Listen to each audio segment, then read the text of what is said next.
Yes, everybody, and welcome back to MUFC MPP here on YouTube. My name is Anton Brooks, and of course, today is Friday, March the 1st. We really are flying through 2024, which does mean we're getting ever so close to the summer transfer window.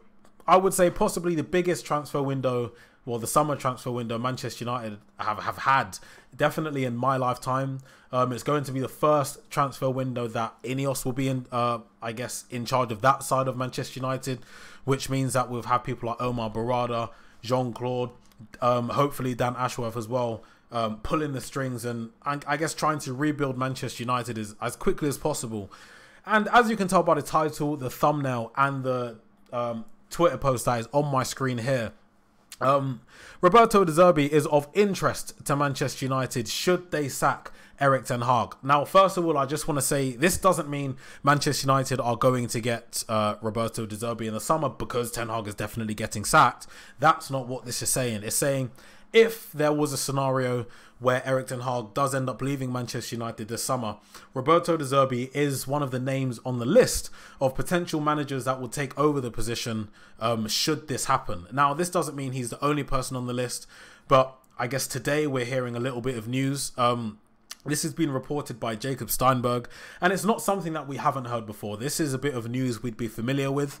There will be some Manchester United fans who, oh yeah, let's get De Zerbi in, and there'll be other Manchester United fans who don't want De Zerbi should Ten Hag get sacked, and there will be some like myself who would prefer Ten Hag to at least get a season under Ineos to see if he is really the right manager to take Manchester United back to where we think we should be, winning leagues, challenging for the Champions League, winning domestic cups like it's nothing. That's what Manchester United should be. But I'm just going to give my thoughts on what I think of this. Me personally, I've been thinking about this a little bit, well, since I saw this earlier, and I don't know. I wouldn't go and get Roberto De Zerbi because I feel like it could be a repeat of Graham Potter.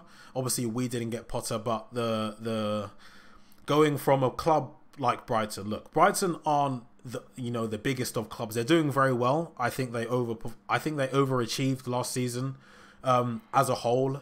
I think, yes, a lot of that has to do with how good De Zerbi is, and the environment he's in would have been something that he could thrive in. You know, Brighton's recruitment is very, very, very, very good.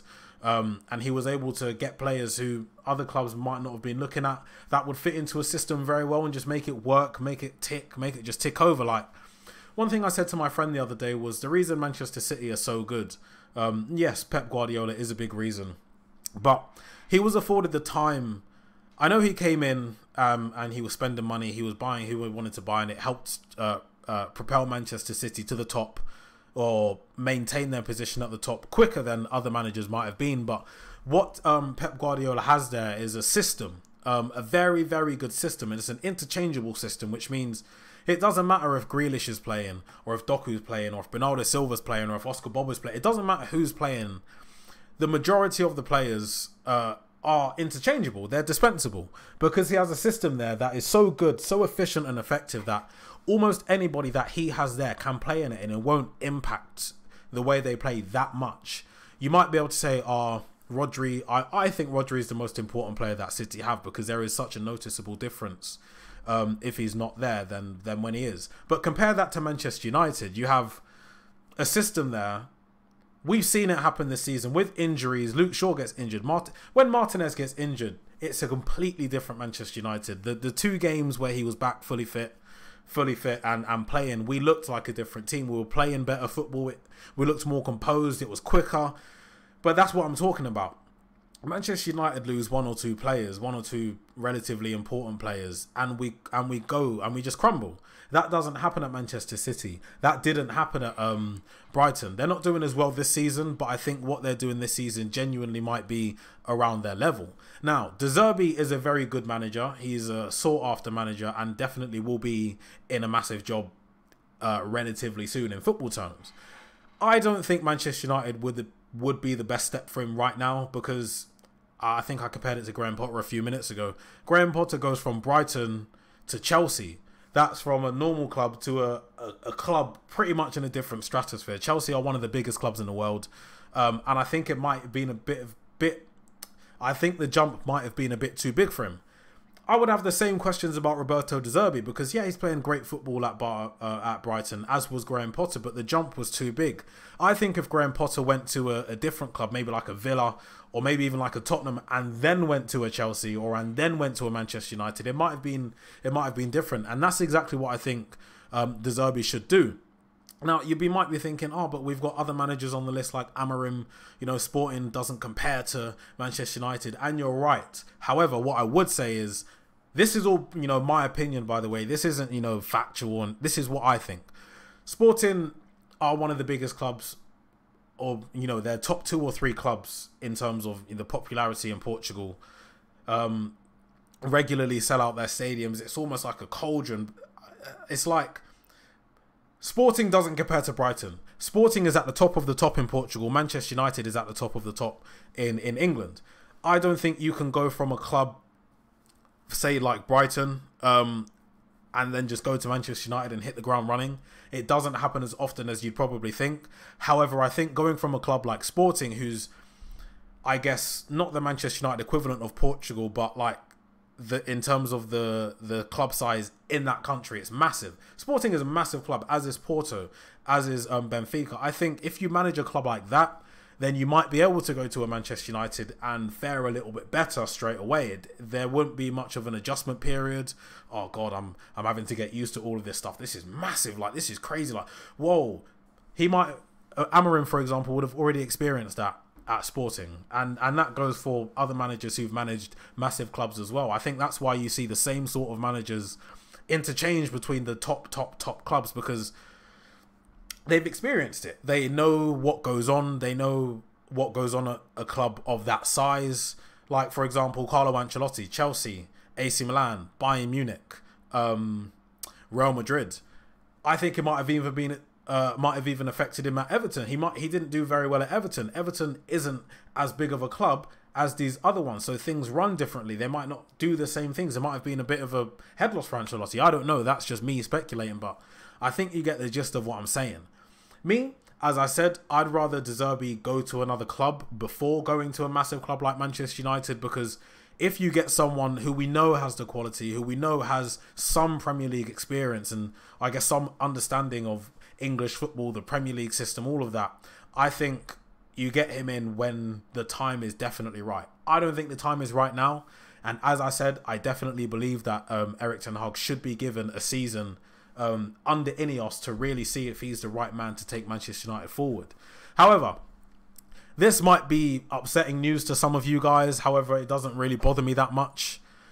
There is no chance Zinedine Zidane would ever manage in England, never mind at Manchester United. This was reported by Pete Hall, who writes for Sky Sports, which obviously is in England. So it is a relatively reliable source. I'm not too bothered about this. I wasn't ever really excited about, well, in the last few days since the reports have come out, I wasn't ever really getting my hopes up about Zidane coming to Manchester United, because a few years ago, I don't know how many years ago, maybe 3? Was it after Oli or before Oli? I can't remember what side of Oli's Solskjaer Zidane links were, but he said, but I don't know if it was him or it was said back then that he wouldn't come to England. He wouldn't manage Manchester United. He just doesn't have a passion to manage in the Premier League, and that's fine. He just might not like English football. He might not like the politics that go on within the Premier League, even though, you know, he managed at Real Madrid. That's one of the most political leagues ever. But it doesn't bother me. And I don't think it should bother you. Honest to God, I don't think it should bother you. There are probably better options out there for Manchester United than Zidane. And I know he's an elite manager. You know, you don't... I think Real Madrid were the team before that did the three-peat in the Champions League. Correct me if I'm wrong in the comments down below, but has any other team won the Champions League 3 on the bounce? Because Real Madrid have, and Zidane was the second manager, or the second... Zidane was in charge as manager the second time round Real Madrid done the three-peat. And that's not an easy feat, obviously, because it's only been done once or twice. You can't underestimate what he would bring to Manchester United, say if we were to get him. Why is this out of focus? One sec.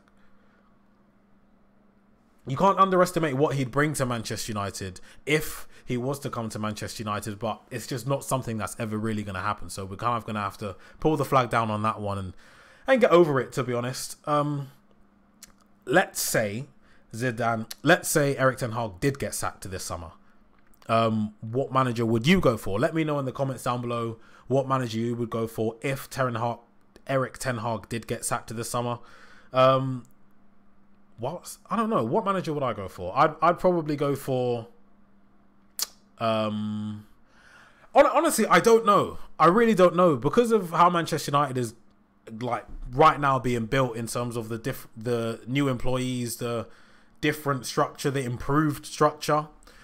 I don't know. What manager do I like the best? I guess. Because really, they're making an environment where anybody could thrive. Any manager that comes in wouldn't have to go through the same issues that they would have been going through under the Glazers.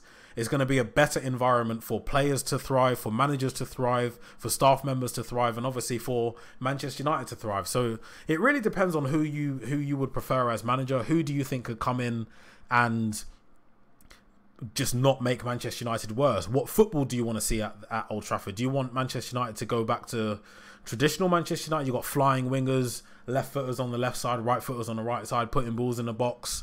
Or do you want to take a different approach? Do you want to go for someone like Roberto De Zerbi, who's going to almost be like a Pep 2.0? That's you could see that he's going in that direction. I think a lot of people want to see Nagelsmann. Some people want to see... I saw someone on Twitter the other day talking about Hansi Flick. I love Hansi Flick. I think he's better than Nagelsmann, but I couldn't see him at Manchester United. It's just not something that's been spoken about. Actually, no, yeah. If we were to get a manager in, it would be Hansi Flick. That guy's ruthless. An absolutely ruthless manager. And I think it'd be brilliant at Manchester United. But of course, that's not a link that we've ever really reported, to be honest with you. So it doesn't look like it's going to happen. But yeah, definitely let me know in the comment section down below who you would want to see take over at Manchester United. Because I think the possibilities are endless, to be honest with you. Wait, I'm just going to get something for you guys right now. If I just refresh this. Because there is some good news for some of you Manchester United fans who are fans of Mason Mount. As you can see right at the bottom there, it was reported just before this comes out. So Mason Mount, via Instagram progress, obviously you can see looks like he's about to run. It looks like he's able to move properly. Probably in full, I would say probably in or close to full contact training again. Which just means that we have another player back. And Mason Mount definitely has shown what he can contribute to Manchester United. And to be honest, if you don't think he's done a very good job since he's come... Well, if you don't think he's shown what he can give to Manchester United since he's coming, then you're not watching Manchester United. He's definitely been a big miss. We definitely need to give Bruno a rest because, 219 games and he's missed 0 since he's come to Manchester United, I believe. Or through illness. Through injury. Bruno Fernandes needs a break, basically. He needs a rest. He needs to not start a game, not because he's ruining Manchester United. He just needs to rest. And Mason Mount coming back might give Erik ten Hag that option. We've missed Mount. He's available to play on the right. He's available to play centre mid, attacking midfield. He's a very, very good player. He's very versatile. Look, he comes in Manchester United with a lot of experience. He's a Champions League winner. I believe he's in, I want to say FA Cup. But he was one of Chelsea's most important players during his time there. And he's a very important player for England as well. We can't underestimate Mason Mount. There's a reason he cost 60 million with 1 year left on his contract. You have someone there who's around my age, so around 24.